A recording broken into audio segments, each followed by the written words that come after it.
Hi viewers, in this class we are going to discuss the antigen and antibody reactions. Under this topic, we will discuss introduction to the topic and the binding properties of antigens and antibodies like the affinity, avidity and cross reactivity. Antigen antibody reactions in vivo condition as well as antigen antibody interactions in vitro conditions. Let us start with the introduction. Antigen is a foreign substance which invade our body to cause certain abnormalities or diseases and pathogenicity. Whereas antibody is an immunoglobulin molecule produced by the B lymphocytes or matured B lymphocytes, which are called as the plasma cells of the organism. When the organism is exposed to a particular foreign substance, which we'll call it as the antigen, then the antibodies are produced from the specific B lymphocytes. The interaction between these two molecules is called as antigen antibody reaction. This reaction forms the basis for humoral immunity, otherwise antibody mediated immune response in vivo conditions, that is within the animal body. The study of antigen antibody reactions in vitro conditions, that is outside the animal body, otherwise in the laboratory, is called as serology. The antigen antibody interaction is a bimolecular interaction, just like enzyme and substrate, but the antigen antibody reaction is reversible in nature. This interaction involves non-covalent interactions such as hydrogen bonding, hydrophobic interaction, ionic bonding, and van der Waals forces. The interaction of antigen with antibodies may result in a variety of consequences, including agglutination if the antigen is particulate, precipitation if the antigen is soluble, activation of complement, neutralization, and ELISA. There are no such type of reactions when antibody with more antigen binding site reacted with the hapten, that is undeterminate or univalent. There are no interactions when antibody and antigen are univalent. Cross-linking is possible if the antigen is multivalent and the antibody is divalent. No cross-linking is possible if the antigen or the antibody are univalent. Then coming to the features of the antigen antibody reactions, the reaction is always specific and the entire molecule will react and not the fragments. Fragments never involve in the antigen antibody reactions. And during the reaction, no denaturation of the antigen or the antibody. And the combination of the antigen antibody occurs at the surface. So, surface antigens are immunologically relevant. The combination is firm but reversible. The firmness is influenced by the characteristic features of the antigen antibody binding, that is affinity and avidity. Antigen and antibodies can combine in varying proportions, but both of them, the antigen and antibody are multivalent. Then only the cross-linking is possible to form either the agglutination or the precipitation like antigen antibody reactions. Let us see the binding properties of the antigen antibody. They are the affinity and avidity. Affinity is defined as the strength of the total number of non-covalent interactions between a single epitope and the single paratope of the antibody for its epitope.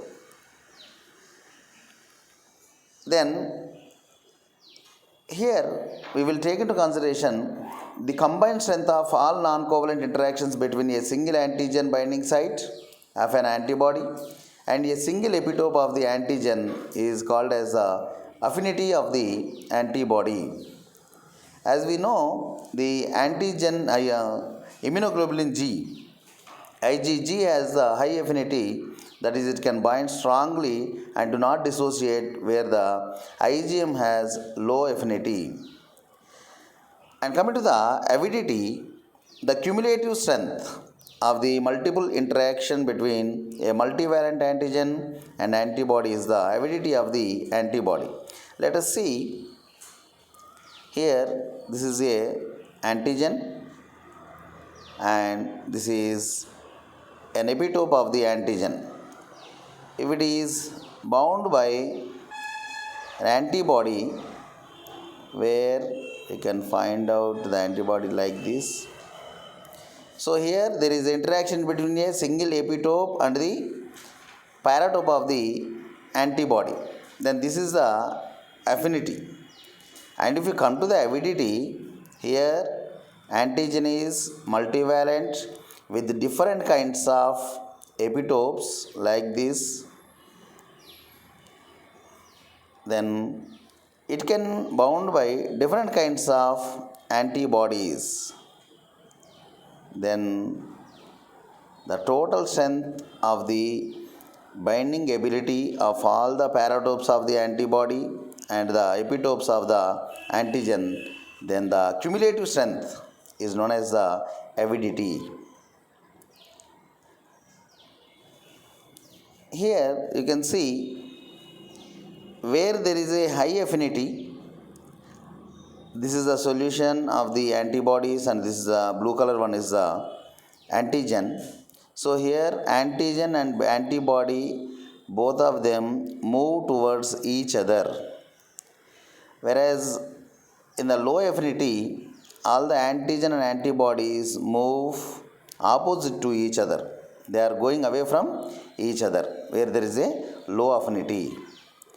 And if you observe the affinity interaction, that is the association between a binding site of an antibody with a monovalent antigen, is described as antigen plus antibody, shows the reversible reaction, antigen antibody complex.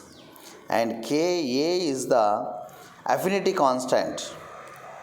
It is demonstrate the ratio of forward to the reversible reaction. The affinity constant can be measured by carrying out equilibrium dialysis. A dialysis chamber separated into two compartments by a semi-permeable membrane is taken in one compartment and antibody is placed in another compartment. Radiolabeled ligand is placed.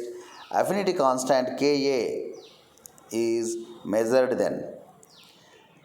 Here we are applying the law of mass action, where K is equal to antibody antigen complex strength divided by antibody and antigen individual strength.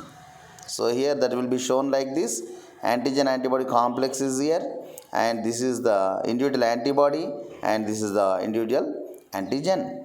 This shows the antibody affinity, otherwise affinity constant. And let us see the avidity.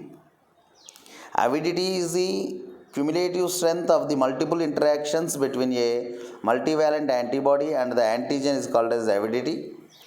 The avidity of an antibody is a better measure of its binding capacity within biological systems such as epitopes on a virus or a bacterial cell than the affinity of its individual binding sites. This is because a high avidity can compensate for a low affinity. That explains the total binding strength between multivalent antibody and the antigen. More importantly, IgM has a high avidity followed by the secretory IgA and the IgG has the low avidity. Here we are observing there is interaction between blue color one is the antigen and this is the antigen's epitope and this is the paratope of the antibody. So here we are measuring total number of epitopes that are bound to the paratopes of the antibody, and here also we are observing the total number of antigens, epitopes of the antigen. They are bound together with the multivalent antibody like the IgM. And here we are observing, this is the graphical representation which shows IgM that forms the pentamers with the high avidity, weaker binding compensated for by teamwork. And this is showing IgG, it is a monomeric one, and which shows the higher affinity, that is together binding. And coming to the cross reactivity. Cross reactivity is occurred when the two antigens share identical epitopes and the antibody will be cross react with it. For example, Treponema pallidum, Treponema pallidum and the cardiolipin shares identical epitopes. The antibody cross reactive with both the epitopes. As well as other example is the cowpox and smallpox viruses share identical epitopes. When a person is infected with cowpox, becomes resistant to smallpox because of cross reactivity. Similarly, rickettsia is obligate intracellular parasite, share identical epitope with Proteus vulgaris, and the rheumatic fever caused by Streptococcus pyogenesis due to the cross reactivity of the M protein shares the identical epitopes with heart myocardium. This is in contrast, antibodies to A, B, O blood groups is due to cross reactivity. The intestinal microflora share identical epitopes of A and B antigens. As a person having blood group A have anti-B, it is due to the cross reactivity with intestinal microflora having B antigen. See here in the diagram, we are showing antibody against to antigen X. So the epitope of the antigen X is similar to the epitope of the antigen Y and as well as the epitope of the antigen Z, so that the antibody which is made against to the antigen X can cross react with the antigen Y and antigen Z2. So this is commonly known as the cross reactivity. And coming to the antigen antibody interactions in vivo condition. In vivo means within the animal's body.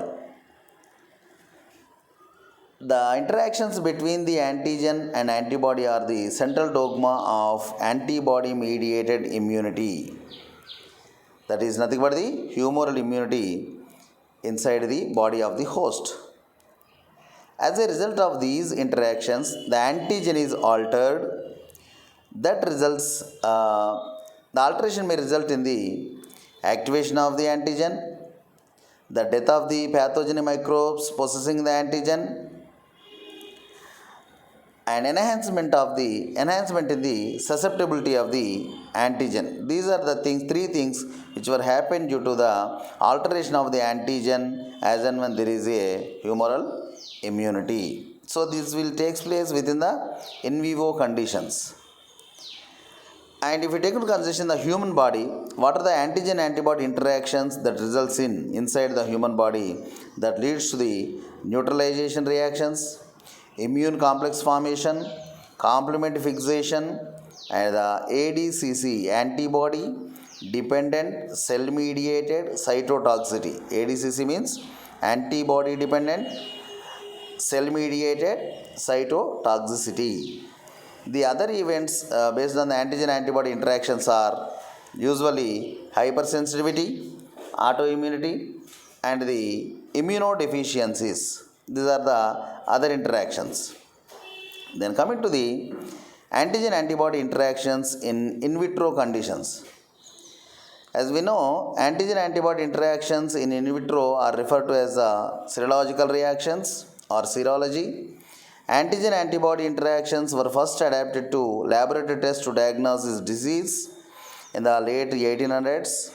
At present, they have become a highly sophisticated and often automated discipline of immunology. and are widely used in clinical diagnosis, epidemiology, and the basic research.